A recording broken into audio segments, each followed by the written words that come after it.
Hi class. So today we're going to talk about factoring trinomials when the coefficient for the letter a, or the term in front of the x squared, is not 1. But before we do that, we want to just do a couple little quick rules for factoring. Our first step is going to be to find the greatest common factor. In this case, the greatest common factor is x, so this would result in x times x plus 4. And then I want to just quickly refresh your memory on factoring 4-term polynomials.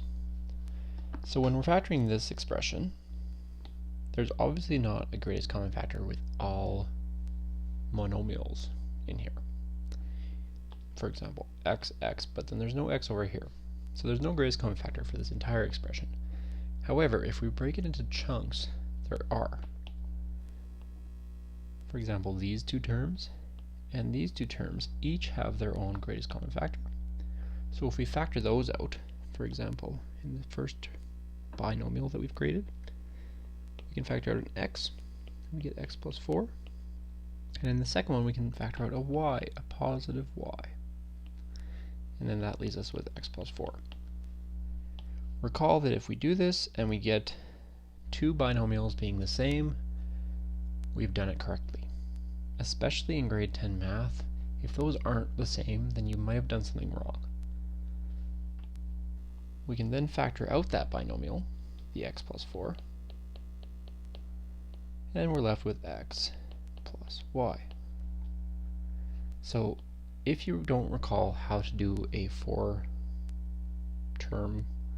factoring, or factor a 4-term polynomial, then I would suggest refreshing on that before you watch this video. Because for today, we are going to deal with non-a equal 1 trinomials. And we're going to need to use the 4-term factoring.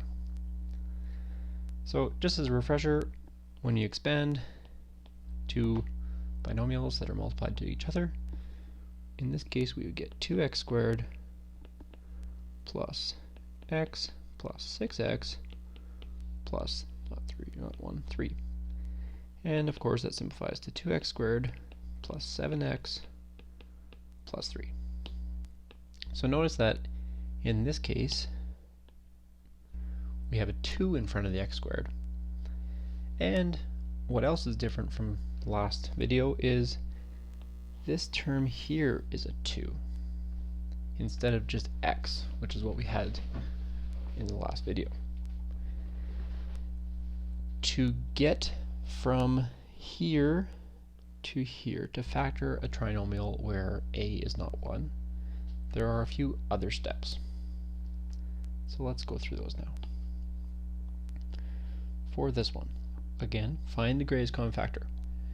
In this case, there are none. So the next step, find out if this number is 1. In this case, it is not. Therefore, we have a complex polynomial, or a more difficult factoring. The first rule stays the same. It has to be two numbers that add to give that middle term, so 5. But where last time we multiplied to get this number, we have to do one more step. We have to take our a value and multiply it by our c value. 4 times 1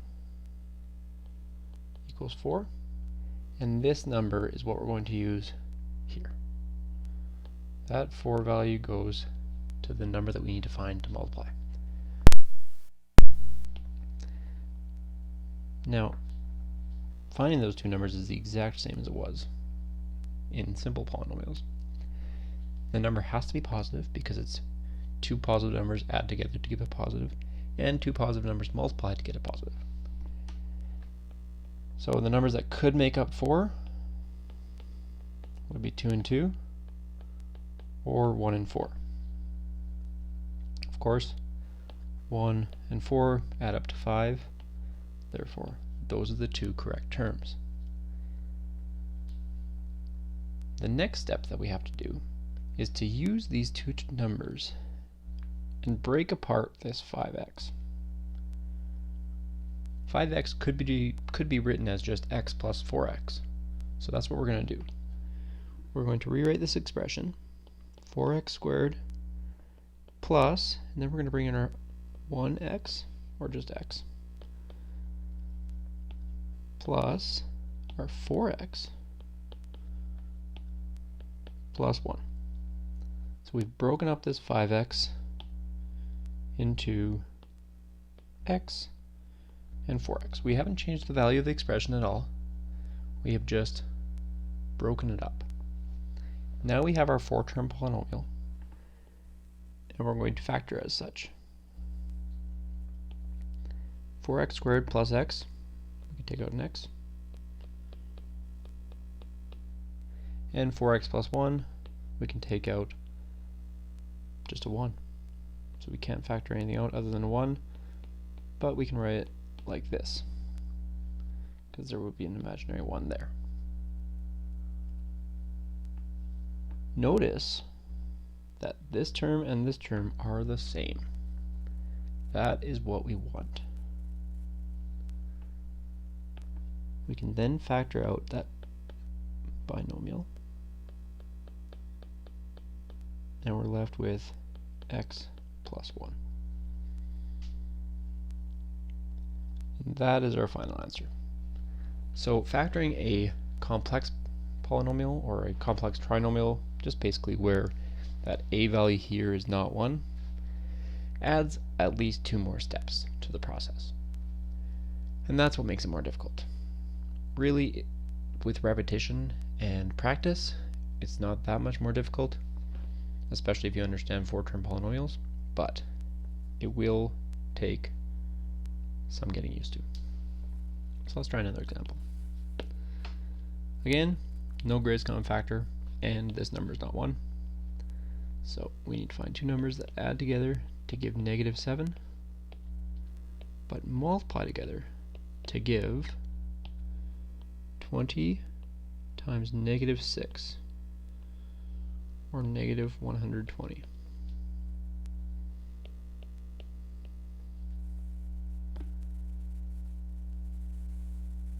So when we find those 2 numbers, or as you work through them, we can check to see, should it be positive, should it be negative? Well, it has to be a positive times a negative number, because the only way to get to -120 is to multiply a positive times a negative. So then we take a look at the -7. Does it have to be a -7, or a negative number being bigger, or a positive number being bigger? Well, if the resultant is a -7, then we have to have the negative number being larger. So let's take a look. What are the numbers that could multiply to give us -120? Well, of course we have 6 and 20, but if we took 6 and 20, let's see, 120, we would have to have a -20 and +6, but -20 plus +6 isn't -7. If we took -120 and took 2, we'd have -60 and +2. That doesn't work. Eventually you should see that -15 and +8 will work. Whoa.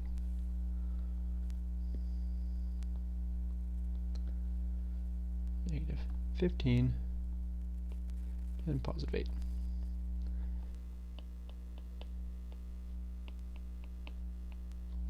So those are our 2 numbers we're going to use. We then have to rewrite this.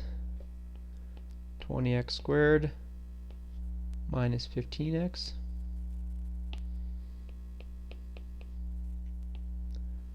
plus 8x minus 6. So again, took this middle term, broke it into -15 plus 8, haven't changed the value, and now we're able to factor our 4-term polynomial. 20 and 15 both have a 5 in it, and of course both terms have an x. So 5x times 4x minus 3 plus 8x and 6 both have 2 in them, plus 2 times 4x minus 3. Again, looking at that binomial, they do match, so we have done something right. We can factor out that binomial, 4x minus 3, and we're left with 5x plus 2.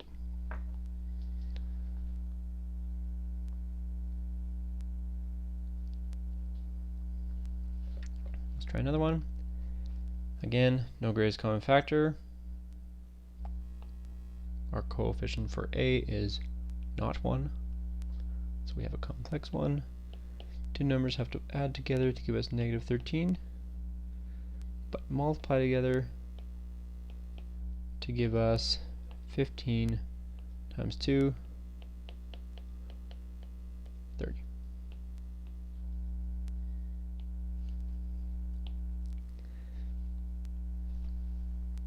In this case, we have a positive and a negative number, so the number has to multiply together to give us positive, but add together to give us negative. So we have to use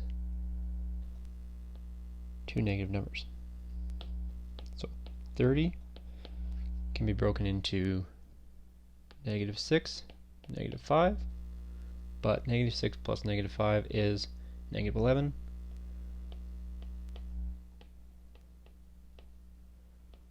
Negative 10 plus negative 3 is negative 13, so those are the two numbers we're going to use.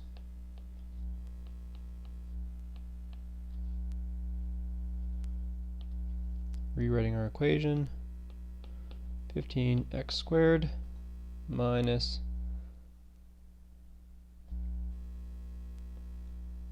10. This is an xy term because we're breaking up that xy. And again, at the end it has to be y squared. So if you recall from the last video, when we had our two binomials multiplying, if it ended in a y squared, we had to have a y on that second term. So that's the same thing here. So we need to use xy because that's what the term is in the middle. So plus xy minus 3xy plus 2y squared. Four-term factoring. Be careful with that negative there. The left side's nice and easy. We can take out a 5x. We get 3x minus 2. And I'm going to factor out a negative 1 from these two terms. Negative y, that is, sorry. And that changes this value to be a positive 3x. And the reason I did that was because I knew I needed a positive 3x here. If you didn't take out the negative number there, you would eventually have to factor out a negative 1 for those two to match. But that's something that just comes with practice. By factoring out a negative, our 2y divided by negative y is just y, negative y. And negative 2, sorry, negative 2y.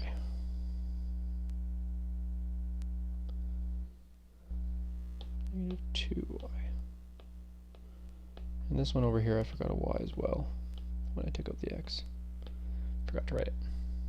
And I realized that because I knew that this value had to be the same as this value.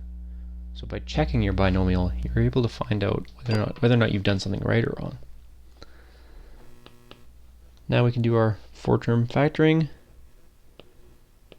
3x minus 2y times 5x minus y. And that would be our fully factored form for this complex trinomial. A couple more here. Now, this is one of the times where not skipping the greatest common factor check will help you.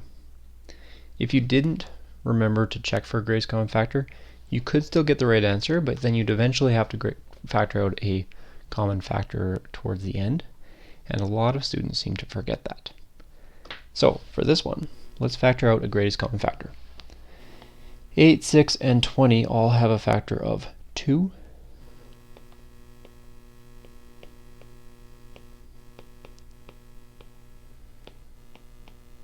So our inside trinomial becomes 4m squared plus 3m minus 10.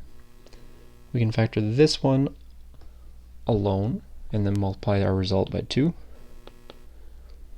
So here we look in the inside, the coefficient in front of the x squared is not 1. So we have a complex 1.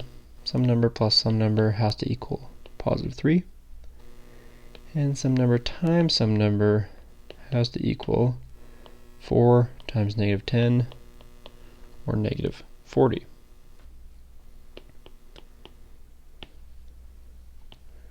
All our numbers there, we have to have a positive and a negative, or a negative and a positive.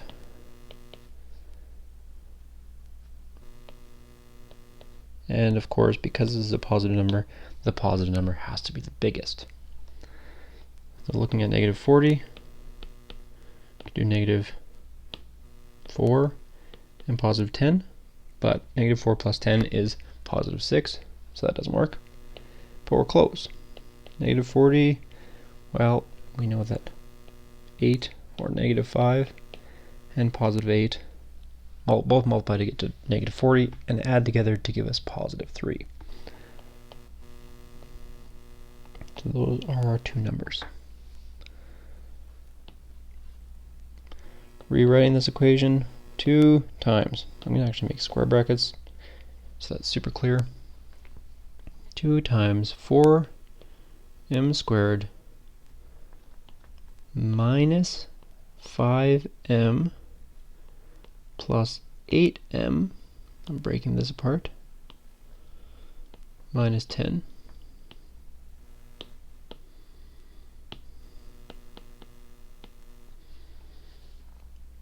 Then we're going to do our 4-part factoring here, or 4-term factoring. 2 times, these two terms have an m in them,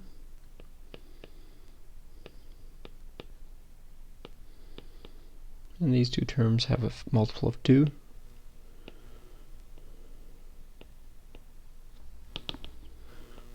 For m minus 5. I know I've done it right because our two binomials match. Now we can factor those two out, and we get 2 times 4m minus 5 times m plus 2. And that's our fully factored form.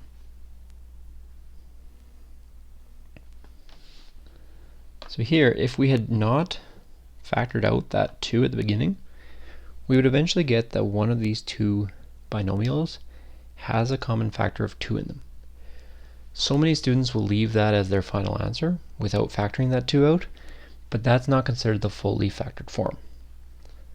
So just be very careful to make sure that after you've completed a question, check for a greatest common factor, or check for the greatest common factor at the beginning of the question so that you don't forget.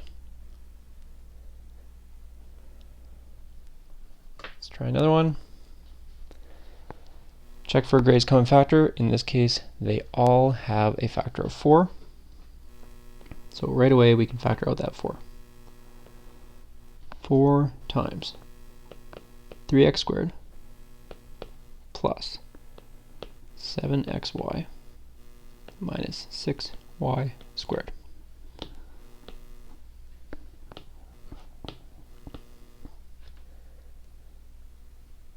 Now we can factor our trinomial.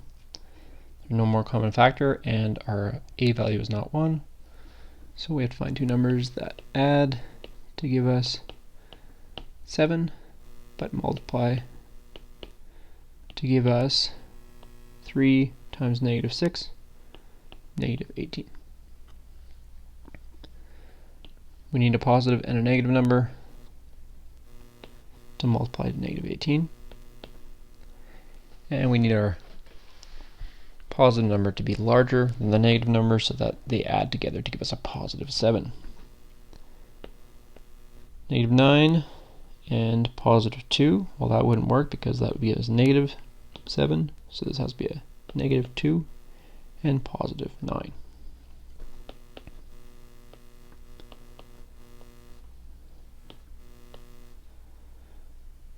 So rewriting this, 4 times 3x squared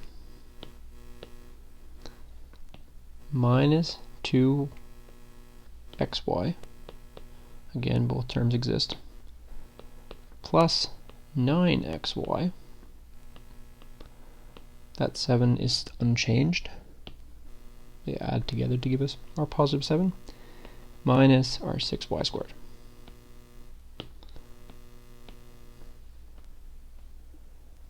Now we can do our 4-term factoring. 4 times, we can take out a x here, 3x minus 2y, then we can factor out a 3y here, 3x minus 2y. This matches this, we're on the right track.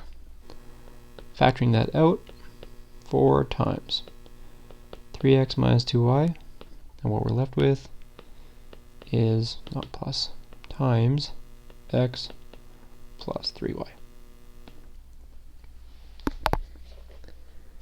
And that will be our fully factored form for that trinomial. Our last example of the day, there's no greatest common factor here, so we can't do anything there. But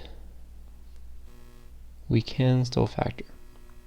This is not 1, so we have to be careful with that. Two numbers have to add together to give us 7, and two numbers need to multiply together to yield 3 times 2, which is 6. The numbers have to be positive. This one's pretty straightforward, it's just 6 and 1. Because 6 plus 1 is 7, and 6 times 1 is 6. Rewriting this expression, 3x to the power of 4, be careful with that, plus 6x squared, that's what the term is there in the middle, plus 1x squared, or just x squared, plus 2. Now we're going to do our factoring. We can only factor the left side, but we can take out an x squared, a 3x squared actually, which leaves us with x squared plus 2. And we can only factor out a 1 on the left side, so plus x squared plus 2. You can write that 1 if you need to.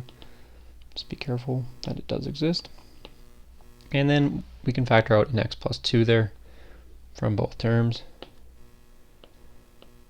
X squared plus 2, that is, times 3x squared plus, there's a 1 there, so we factor out the 1. We factor out the x squared plus 2, and that leaves us with 1. So that wraps it up for complex trinomial factoring. They are certainly much more difficult than the simple trinomials. However, the steps, each step individually is pretty straightforward. So just as a few rules here, the first thing we want to do is GCF. We want to do that first, if it exists. If there is a GCF, factor it out. Then it depends. If it's a 4-term polynomial, then you're going to group it. You're going to group 2 and 2, the left 2 and the right 2 terms. If it is a 3-term polynomial, if it's a simple one, then it's just x squared plus bx plus c. You're going to find two numbers that add together to give us b and multiply together to give us c. If it is a 3-term difficult, which is, of course, we have ax squared plus bx plus c when a is not 1. Well, here you have to take this polynomial and you have to break this apart. So that you have ax squared plus, we'll call it alpha x plus beta x, whatever those two values are, plus c. And then of course you group it as if it's a regular 4-term polynomial. And those two values, alpha plus beta, have to add up to give us our b value, and those two terms multiplied to each other have to give us a times c. So those are the general rules for factoring in general. Okay, please complete this in your textbooks so that you are well prepared for when we do special factoring. Have a good day.